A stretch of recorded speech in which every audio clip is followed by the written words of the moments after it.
And the 2019 regular season has come to an end, and the Oakland Athletics have finished the season at 105-57, and they have won the American League West. So the Oakland Athletics do have the best record in the American League at 105-57, but they do not have the best record in the major leagues, as the Chicago Cubs had 2 more wins at 107-55. So that was a potential playoff matchup that I had to show against the Cubs and the World Series that could happen, but we'll have to see what happens in the playoffs. At first, the Oakland A's are going to have to get past whoever they play in the American League Division Series, which they will be playing, since they have the best record in the American League, they will be playing the winner of the Wildcard game between the Los Angeles Angels and the Toronto Blue Jays. And we'll get into who we are playing in the American League Division Series a little bit later, but first we're going to go over the award winners. The MVP in the American League is none other than Mike Trout, who just had an absolutely ridiculous season. He hit .344 with 48 home runs and 138 RBI. He tore the cover off the ball. He's basically the reason the Angels made the playoffs this year. They're really not that good of a team without him. They have a bunch of guys who overachieve and stuff, but they're really, if you take away Trout from that team, they're really not that good. But Trout is just ridiculous, and he led them to the playoffs in the wild card game.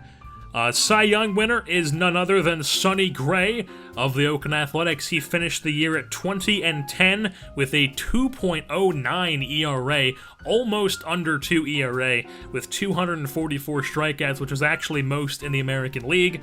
The reliever of the year was Tony Watson, another Athletic. He was 51 saves with a 1.61 ERA as his first year as a Major League closer. He spent the last few seasons as the setup man, an elite setup man for the Pittsburgh Pirates. The Rookie of the Year was Clint Frazier of the Cleveland Indians, the Psycho Ginger as I like to call him. He is a .271 batting average with 19 home runs and 59 RBI.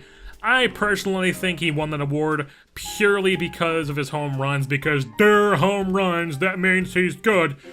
When in reality, Brady Slayton had a much better rookie season, but the voters are just a bunch of 50-year-old old men who pick this stuff, apparently. So, outfield Silver Slugger was A.J. Pollock from the Oakland Athletics. He hit .294 with 33 home runs and 102 RBI.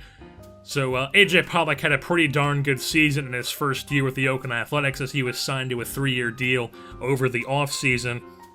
Moving on to the National League, their MVP was Giancarlo Stanton with his .311 batting average, 44 home runs, and 116 RBI. Giancarlo Stanton, obviously, of the Miami Marlins.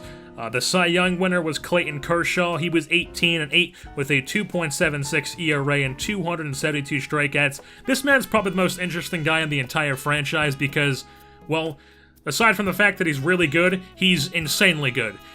He has won 3 straight Cy Youngs, 2017, 2018, and now 2019. He did win back-to-back MVPs in 2017 and 2018, but he did not win it this year, as that went to Giancarlo Stanton, because he had a down year due to, or a down year based on Clayton Kershaw standards, but he still was able to win the Cy Young, just not the MVP 3 years in a row.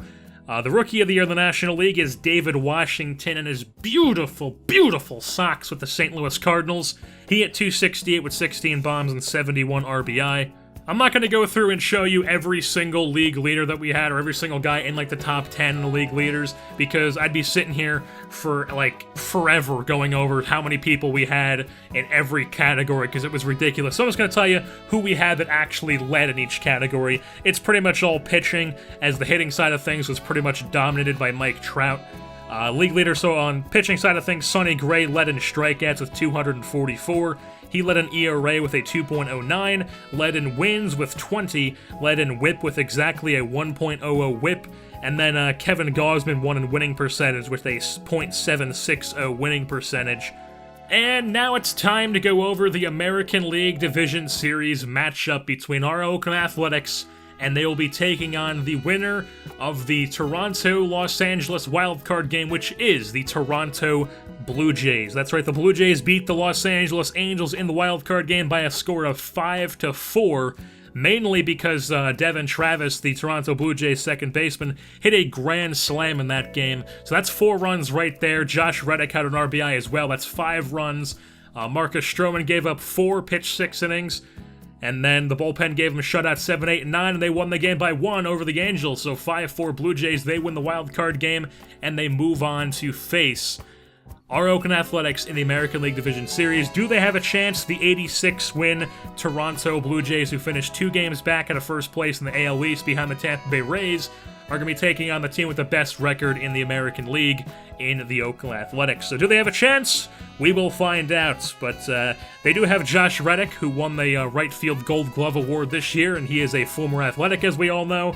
I let him walk after Season 1 because, well, I just didn't think it was worth bringing him back, and I'd say I made the right decision, considering he's old, he's now the 8th hitter in their lineup, and he's just not very good, besides the fact that he can field extremely well, and he can't hit for a darn against lefties.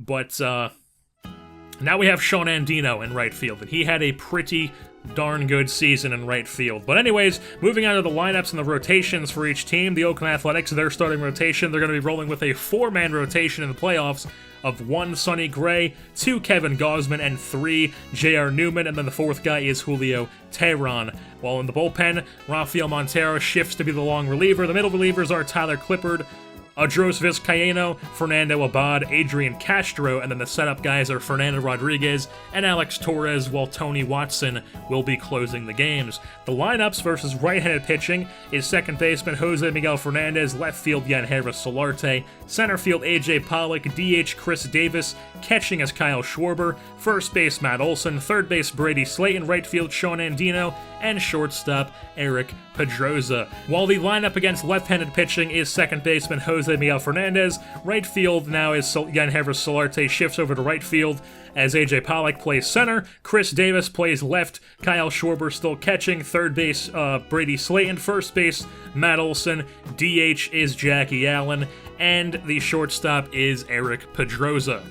Moving on to the Toronto side of things, their starting rotation, they're still rocking a 1-5, is Aaron Sanchez, Ruby De La Rosa, Marcus Stroman, Luis Bruno, and Drew Hutchinson. Marcus Stroman is the number 3 guy, not the number 1, because he pitched in the Wildcard game against the Blue Jays, and that was only a couple days ago between Game 1 of the American League Division Series. I think it was like 2 or 3 days beforehand.